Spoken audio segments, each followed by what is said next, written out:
Assalamualaikum, halo everyone. Jadi di kesempatan kali ini kita ada segmen baru nih, namanya Basa Basi, bahasa asik bareng santri. Oke, perkenalkan aku Nadia. Aku Sofia. Jadi di kesempatan kali ini kita kan bakal basa-basi nih, bahasan asik Bareng santri. Temanya apa coba sekarang? Nah, temanya itu mengupas tuntas permasalahan remaja masa kini. Waduh. Judulnya nih kita banget. Oh my god, sebagai remaja masa kini gitu ya. Coba yang Sofia alami remaja masa kini. Waduh, kayaknya coba ceritain kalau sedikit deh. Jadi kalau aku dan mungkin remaja di sekitar aku, kebanyakan permasalahannya gak jauh dari keluarga, pertemanan, atau mungkin diri sendiri. Kayak insecure, terus samproman. Pokoknya kita permasalahannya gitu-gitu aja sih. Cuman Bener. tekanannya ada aja gitu. Oke. Kalau Nadia gimana? Kalau aku nih, karena kita sekarang hidup di pesantren, Betul. hidup bareng temen-temen gitu kan, jauh dari orang tua, pasti kayak nggak jauh dari homesick ya sih. Kangen orang tua, mama, papa, kakek, nenek, adik, kakak, dan tante. Oh mungkin ya, karena pasti kayak jauh, nggak selalu tiap hari ketemu gitu kan. Pasti Betul. kangen banget. Terus paling homesick, nggak jauh dari insecure nggak sih? Betul, itu sih Karena kayaknya remaja. paling kerasa ya. Kerasa banget. Coba sebagai kelas 12 kayak bentar lagi kuliah, mikirin masa depan kayak gimana, jurusan apa sih nanti Betul. gitu kan, belum lagi dapet restu orang tua dan sebagainya. Itu pasti bener-bener kayak kita butuh solusi banget gitu kan, karena ridho orang tua tuh tetap aja nggak sih yang pertama gitu kan. Jadi jalan utamanya. Gitu kan. Coba kayaknya kita bener-bener butuh solusi nggak sih? Aduh, nih kita tuh punya seseorang yang luar biasa banget, masya Allahnya. Dan beliau ini tuh menjadi salah satu jawaban kita di segmen kali ini. Iya bener. Coba kita Diperkenalkan dulu, boleh? Perkenalkan dulu. Di sini ada Ustazah Nadila Nur Amalina, SPSI. Kemudian beliau ini merupakan penanggung jawab PMB dan juga guru BK di SMA Terpadu Baitur Rahman. Betul. Ibu, assalamualaikum. Waalaikumsalam. Sehat, Ibu? Alhamdulillah sehat. Teman-teman sehat semua? Alhamdulillah. Oke. Masya Allah, ini banget kan. Kalian juga sangat berseri-seri sekali. Wow, oke. Insya Allah. Oke. Mungkin di sini kita akan awali dengan pembacaan CV terlebih dahulu. Oke, boleh. Bu Nadila Nur Amalina ini Iya. merupakan fresh graduate atau apa gimana ngomongnya? Graduate. Jurusan Yes. Psikologi Universitas Muhammadiyah Prof. Dr. Hamka. Kemudian beliau ini, masya Allah luar biasa, sudah menyelesaikan pendidikannya iya. dari tahun 2017 hingga 2021. Kemudian beliau juga nih teman-teman, pengalaman organisasinya luar biasa banget. Pertama, beliau pernah menjadi pengurus panti asuhan Hidayah Candali sebagai ketua pengurus pada 2021. Kemudian beliau juga sebagai sekretaris bidang 3 hikmah di universitasnya. Kemudian ketika masa sekolah pun beliau aktif dalam organisasi seperti BES atau Badan Eksekutif Santri pada SMA maupun SMP. Kemudian waduh, ini luar biasanya nih ya. Coba. banget. Aku yang bacain deh. Boleh apa tuh?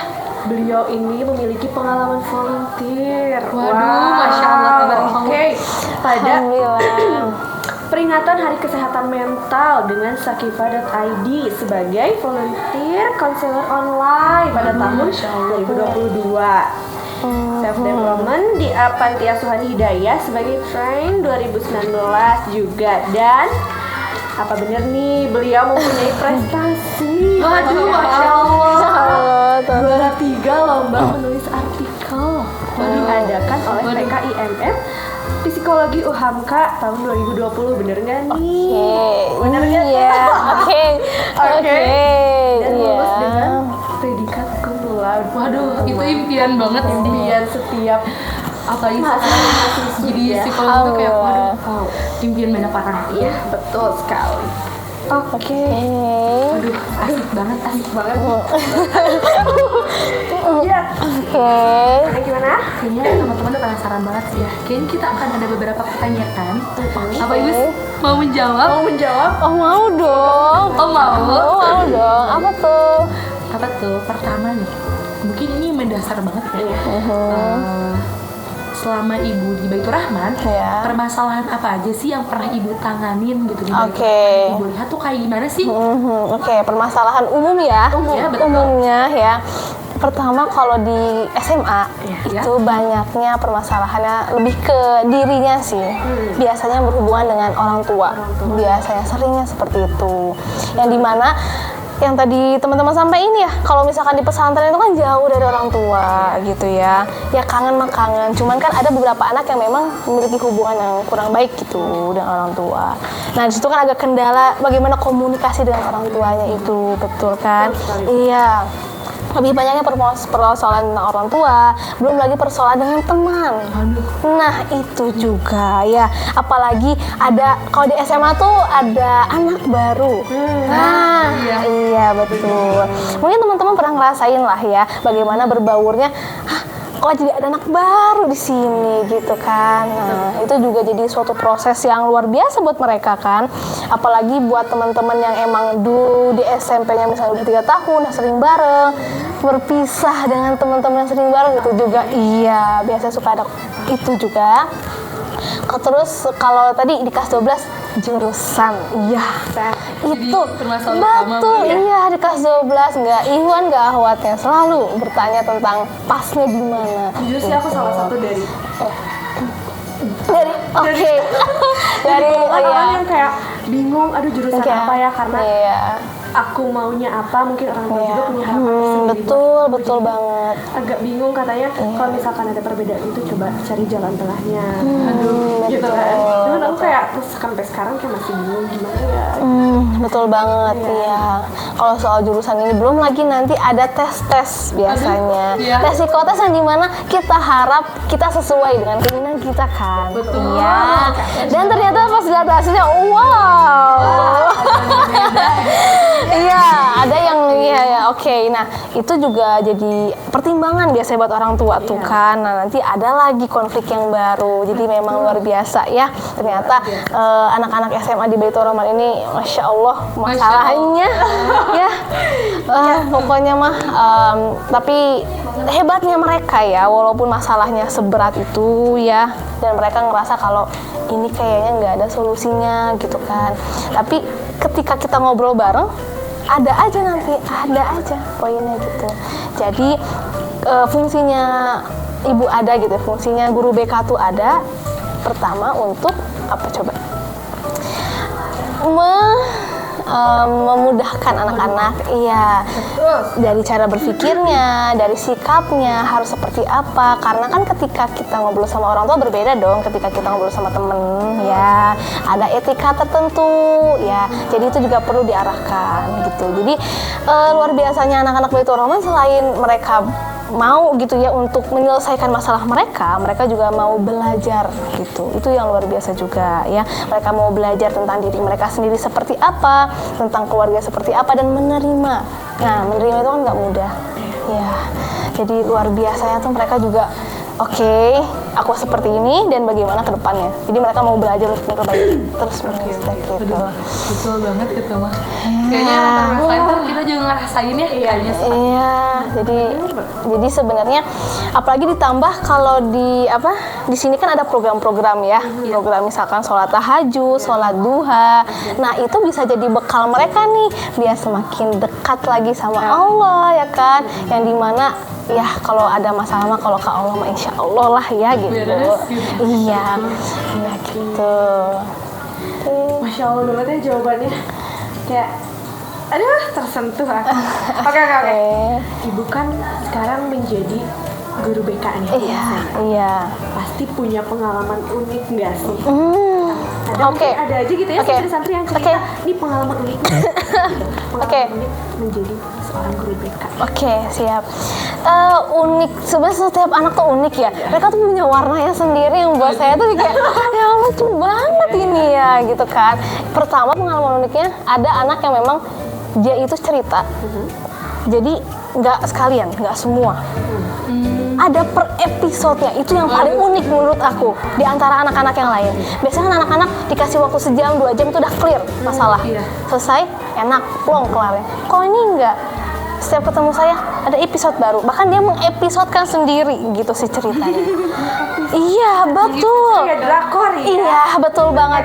Iya, Bu, saya ada kayak dia sudah mempetakan. Saya ada 6 masalah katanya. Waduh, Iya, betul. Waduh. Wah, itu menarik sekali menurut saya. Oke, berbeda dengan anak lain. Kalau anak lain kan kalau datang, Bu, saya kan ada masalah ini deh. Nah, langsung to the point, 1 aja poinnya kelar. Ini mah langsung dikasih tahu episode-nya ada 6. Oke. Sekarang kita bahas yang mana dulu kata Putih. Bahas ini dulu. Ntar kalau misalkan nggak selesai lanjut lagi. Jadi setiap ketemu dia ada lagi episode baru lagi. Bu, saya ada episode lagi yang baru. Masya Allah, itu yang paling unik ya.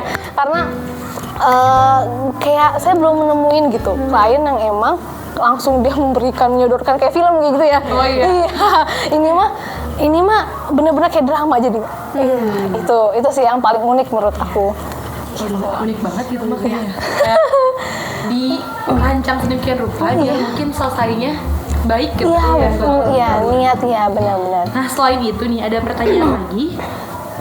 Terlebih di beberapa permasalahan yang tadi kita bahas, tentunya pasti ada penanganan atau metode dari ibu sendiri ya. Nah, selama ini kayak gimana sih metodenya kalau ada santri yang mungkin berkonsultasi? Iya, sip. Tadi ya balik lagi setiap anak unik dan masalahnya berbeda-beda. Iya. Ya, jadi setiap metode juga punya khasnya sendiri. Dan itu beda loh sama anak yang lain. Nggak bisa kita mengumumkan si metode ini buat ini gitu. Tapi kurang lebih kalau untuk ke anak-anak saya fokuskan untuk dia memahami dulu poin masalah dia apa gitu. Kalau memang si anak sudah memahami poin masalahnya, saya tanyain lagi apa ya usaha yang sudah dia lakukan gitu. Kira-kira dia tuh udah sampai mana sih buat nyelesain masalahnya gitu, sampai dia tuh kok mentok banget gitu. Nah, kalau misalkan udah mentok banget, nah biasanya cuma diskusi biasanya. Kalau misalkan seperti ini gitu, biasanya dari anaknya udah mau punya ide tapi kan suka pelaksanaannya tuh gimana ya Bu ya kalau seperti ini, suka minta saran seperti itu gitu kan. Biasanya saya kembalikan lagi ke anak, mungkin nggak gitu. Pokoknya semua dikembalikan ke santri. Santri lagi yang memutuskan ya, karena kan masalah-masalah dia juga sudah tahu gitu kan gitu. Jadi ibu juga menguatkan gitu. Selain dari menguatkan, terus memahami konteks masalahnya apa gitu ya. Ada juga anak yang memang butuh lebih dari itu. Ya, jadi pertama dia tuh butuh buat support yang benar-benar berbeda. Jadi waktu itu pernah ada memang anak yang dia bisa dibilang mah naik turun lah motivasinya. Yang dimana ujung-ujungnya dia kayak ya malas lagi gitu untuk sekolah gitu. Ya itu kan nggak kita harapkan kan. Nah, tapi di sini kan berarti kita harus punya metode yang lain gitu. Nah, di sini ibu coba buat make metode. Jadi kita main gitu. Jadi ke dia tuh bukan ngobrolin serius soal masalah, tapi sama ibu diajak main. Yuk mau main apa? Dari main ibu kasih pelajaran di situ. Ngerti nggak kenapa ibu selalu menang? Ngerti nggak kenapa kamu kalah? Bagaimana dihubungkan dengan kehidupan? Kalau misalkan ini, padahal kamu punya kesempatan loh, kamu bisa kalahin ibu. Tapi kenapa kamu memilih untuk kamu kalah, ibu menang? Nah dia jadi kayak nah seperti itu. Jadi sebenarnya metode itu ada ya, disesuaikan dengan konteks masalahnya apa gitu. Kalau misalkan memang si anak nih konteks masalahnya agak berat, nah metodenya memang lain gitu. Tapi kalau misalnya konteks masalahnya dia sudah paham masalahnya sebagainya, ya paling diskusi kayak gitu. Ya, seperti itu. Luar biasa sekali ya. Kayaknya emang permasalahan ditangani dengan metode terbaik gitu ya. Iya, betul. Kita juga sebagai orang berkonsultasi. Iya, betul. Masya Allah, tabarakallah. Betul sekali. Jadi sebenarnya jadi apa ya? Aduh, aku jadi terharu gitu loh. Jangan sedih. Wow, karena kayak bener-bener jadi guru BK tuh emang keren banget. Kayak sampai ngajak, maksudnya metodenya tuh bisa apa ya, dengan cara mereka diajak main, kayak misalnya kita Bervariasi banget gitu, bereffort lah kalau sekarang bahasanya gitu ya. Kayak aku juga kayak terharu sih gitu. Duh ya Allah. Kayak misalkan kita cerita, ya kan, kadang solusinya cuma gini doang, gitu doang. Ternyata kayak ada cara lain. Iya beragam, iya betul. Buat emang apa sih mengartikan arti kehidupan tuh. Iya betul banget, betul banget. Oh my god. Iya. Jadi pengen konsul. Iya. Iya, boleh. Oke, lanjut nih ya, lanjut. Ya, Boleh oke. lanjut. Aku nih penasaran nih. Iya. Kayak yang ibu tangani selama jadi guru BK nih, permasalahan yang biasanya Oke. dialami oleh remaja. Oke. Oke. Kalau untuk di SMA yang biasanya nih, Ya, yang biasa. Coba. kalau untuk SMA ya, ini jenjang SMA ya. Kalau jenjang SMA tuh lebih ke pribadi diri sendiri ya. Sama masalah soal hati. Soal hati itu nggak yang Iwan, nggak yang Ahwatnya sama. Kalau misalkan di jenjang SMP itu lebih banyak masalah teman, pertemanan itu banyak banget. Si ini temen ini, asrama ini, masih sangat kuat banget kalau di SMP mah. Kalau di SMA, masalahnya lebih pribadi dan mulai tertarik, mulai Masya Allah, iya betul itu sih. Ibu kalau misalkan ada yang kayak gitu sama Oke, biasanya ya. Oke, gue penasaran. Oke, baik. Yang namanya rasa cinta suka itu ya. Itu kan fitrah ya. Gebu-gebu langsung. Itu kan fitrah ya, wajar kan. Laki-laki suka perempuan suka laki-laki. Apalagi kalau di pesantren kan emang, ditakutkan ya. Kalian tahu kan soal LGBT dan sebagainya. Alhamdulillah anak-anak semua normal. Ya, alhamdulillah ya. Jadi perempuan suka laki-laki, laki suka perempuan. Alhamdulillah juga bersyukur tuh ya. Gak apa-apa gitu kan. Tapi ya, ibu suka kasih rem-rem. Hey, kamu gitu loh. Iya. Kamu boleh suka, boleh. Ibu tidak melarang sama sekali, mah enggak gitu. Tapi pertama, kan kalian juga sudah belajar kan bagaimana batasan lawan jenis gitu. Betul? Ya, nama nggak diterapkan ya ketika merasakan cintanya diterapkan ilmu-ilmunya gitu. Ibu suka ngingetin sih, gimana masih suka nggak gitu. Kalau masih suka inget ya gitu. Ada rem-remnya ini teh gitu. Tapi misalkan Bu, kalau misalkan ada dia kayak tapi kan Bu, misalkan gitu kan Bu, Caranya tuh Bu gitu. Oke, banyak 1000 alasan ya. Ya udah, kalau udah siap kenapa nggak nikah saja gitu loh. Ya kan nanti di planning setelah selesai sekolah coba. Pokoknya mah ibu mah selalu arahinnya, ingat ya, kan kalian juga sudah belajar, pasti kan sudah tahu solusinya apa sebenarnya kan, tanpa ibu ngomong panjang lebar, kalian tuh udah belajar sebenarnya gitu. Jadi ibu kembalikan lagi, sok mangga udah belajar kan, udah tahu kan kayak gimana gitu. Tapi ini aku penasaran sama Iya, boleh. kayak tentang pertemanan nih. Oke. Misalkan kalau misalkan ada yang nanya nih, Ibu aku tuh nggak betah banget gitu Oke. sama ini. Nah, Oke. Nggak betah Iya. banget, gimana ya caranya buat kayak kita teh bener-bener menerima dia. Oke, ya, Kayak iya. kadang kan susah ya. Iya, betul banget, betul menerima. banget. Tadi Ibu juga ngomong Iya, betul. Menerima Iya, menerima.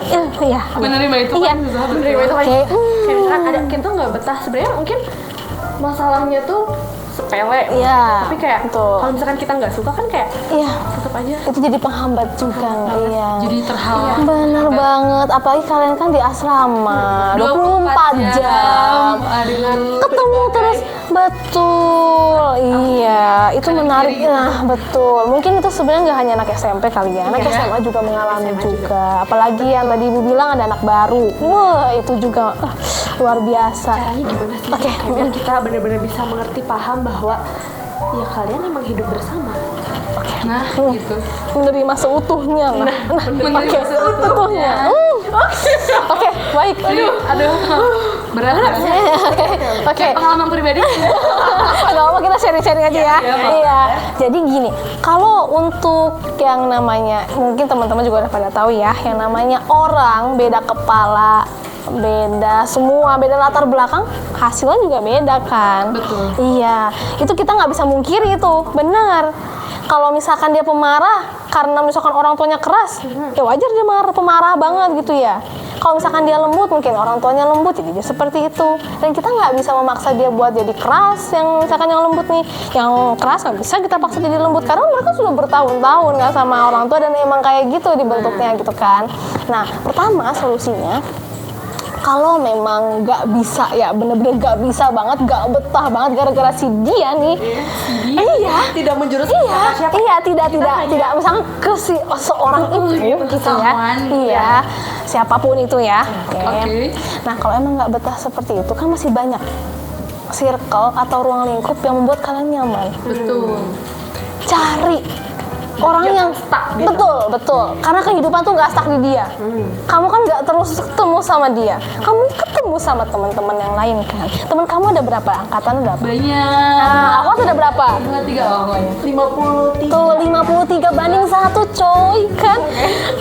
Maksudnya nggak ini kan. Kayak untuk satu dua orang mah nggak apa-apa. Ya, betul. Karena di dalam kehidupan itu nggak semua orang suka kita. Ada yang tidak suka, ada yang suka, ada yang memang gele banget kayak benci. Itu wajar. Iya, bagaimana penyikapan kita aja itu mah ya. Kalau misalkan emang nggak suka, itu oke, nggak apa-apa. Kita tinggal nyari lingkungan yang memang menyukai kita, menerima kita apa adanya. Itu jauh lebih penting dan jauh lebih positif dibanding kita harus sibuk nih ngurusin satu orang, berubahnya bagaimana. Pusing sendiri kayaknya. Bukan pusing lagi, kamu tuh buang-buang tenaga, buang-buang waktu. Tenaga. Iya, betul. Ngasih tahu terus kan tiap hari. Kamu jangan marah-marah mulu dah. Emang dia mah begitu. Gitu. Nah, yang namanya apa ya? Orang berubah. Ya, oke. Nggak akan tiba-tiba langsung kayak gue sadar. Enggak. Walaupun kalian udah dari kelas 7 nih ngasih tahu dia sampai terakhir kelas 12 nggak berubah-berubah. Ya, kalau dari dirinya, nah itu dirinya harus dari dirinya. Gitu. Kalau misalnya memang kalian greget nih pengen terus ngurusin dia, deep talk aja sama dia, ajak ngomong berdua. Enak nggak kayak gini? Enak nggak kalau kamu gini? Kalau dia masih nggak nerima, bilang kayak gini. Sampai detik ini saya udah terus ngasih tahu kamu. Tapi kalau dengan cara ini juga nggak bisa, mohon maaf, kayaknya saya nggak bisa terus ngasih tahu. Cuman saya denger dari teman-teman pada nggak nyaman sama kamu kayak gini gitu ya. Iya, karena itu emang ini sih saya mah sayang banget kalau misalkan cuma ngurusin satu orang. Aduh ya Allah ya, jadi udah fokus kan, kalian juga lagi ngejar masa depan, jurusan, apalagi konflik orang tua kan, belum lagi yang lain, pelajaran yang harus dikejar mungkin ya kan. Sebenarnya banyak gitu loh kerjaan yang harus dikejar dibanding harus mengurus satu orang itu. Ya, jadi Ya ini contoh. contoh aja. Udah kemana-mana. Betul, ya kan kita sharing-sharing Contoh kan. konsultasi gitu ya. Betul, iya. Oke, ya pokoknya yang namanya hidup kita tuh nggak akan bisa lepas dari orang yang tidak kita suka atau orang yang tidak suka kita gitu. Pokoknya kitanya baik aja gitu. Kalau misalkan dia memang minta nasihat ya udah sih di mana. Kalau emang dia nyebelin ya doain aja. Iya, semoga betul. Iya. Siapa tuh tiba-tiba nanti pas keluar berubah 180, kita nggak ada yang tahu kan. Betul. Ya, pokoknya mah jangan lelah untuk menasihati, jangan lelah untuk mendoakan gitu. Kalaupun dia nggak berubah-berubah juga, mungkin bukan dengan ucapan kita, mungkin dengan doa-doa kita. Iya, gitu ya. Jadi jangan menyepelekan doa, percayalah. Berdoa. Iya, gitu. Oke. Gitu, alhamdulillah jadi mendapat pencerahan gitu ya kita. Coba ada yang kepo lagi? Kalau kepo lagi mungkin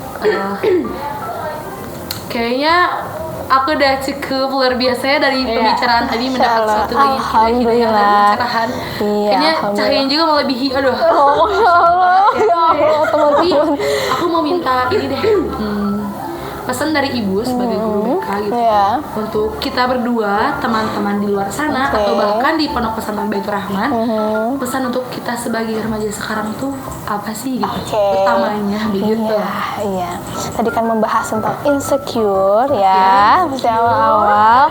Jadi untuk teman-teman remaja dimanapun kalian berada ya, apalagi usia-usia kalian tuh usia produktif kan, tenaga masih kuat, akal masih sangat aktif untuk menerima informasi. Jadi janganlah insecure gitu loh ya, kurangi insecure dengan bersyukur gitu ya. Jadi pikir aku juga. Oke. Gak tahu nanti malam. Dari sini. Sini atau aduh. Coba deh Bu, foto lagi. Ya, boleh. Coba gini. Menurut Ibu bagaimana nih cara mengantisipasi apa? Mengantisipasi agar tidak menjadi remaja yang apa ya, kalau bermasalah kayaknya terlalu Oke. Kalau kayak ada krusial gitu ya. Oke, baik. intinya Paham. bagaimana cara agar kita menjadi remaja yang baik di masa Oke. ini. Coba menurut Ibu caranya gimana? Pertama ya, memang remaja ini identik dengan kenakalan remaja itu ya. Jadi malu. Dengan beberapa masalah yang masya Allah ya, beragam remaja ini teh gitu. Tapi ingat yang namanya Islam ya, itu kan memandang kalau di usia ini tuh usia balik tuh kan berarti kan dia tuh punya banyak potensi sebenarnya tuh ya. Dari akal, dari fisik, dari kekuatan itu sangat luar biasa lah, punya semuanya kalau anak-anak remaja nih gitu kan ya. Jadi gimana sih biar jadi remaja yang baik? Nah, pertama kenali potensi dulu di diri kitanya ya. Yang dimana jangan sampai kita gunakan potensi kita untuk jadi buruk gitu loh. Karena kan potensi ini dari Allah juga kan. Betul. Allah yang ngasih. Berarti kita harus jaga amanah ini gitu. Dengan cara apa? Dengan cara yang baik-baik gitu. Misalkan dia tuh orangnya rajin, coba rajinnya jangan rajinnya gosip-gosip. Aduh. Coba rajinnya lebih ke belajar banget gitu loh, karena potensi ini kan anugerah gitu loh. Allah bisa aja kan tiba-tiba nyambut nauzubillahnya kan. Iya. Nah, sebelum terjadi hal itu yuk kita buktiin gitu. Nih, aku punya potensi ini. Nah, kita arahin ke arah yang benar gitu. Pertama kenali potensi, kenali diri sendiri, kelebihan apa, kekurangan apa ya. Biar ketika kita menyadari kalau aku punya kekurangan di sini loh gitu. Kita nggak insecure karena kita punya banyak kelebihan. Nah, jadi tenang aja, kekurangan-kekurangan itu bisa di backup sama kelebihan yang kita punya gitu, sehingga potensi dari diri kita keluar. Jadi kita paham, oh ini loh. Nah, kita juga bisa antisipasi karena kekurangan kita ini kita harus ngapain, jadinya produktif gitu ya. Yang paling penting kenali diri sendiri dan bangga jadi diri sendiri ya. Berarti utamanya gitu ya, kenali diri sendiri, nggak boleh insecure Nadia. Iya juga ya. Aduh. Masya Allah. Oke.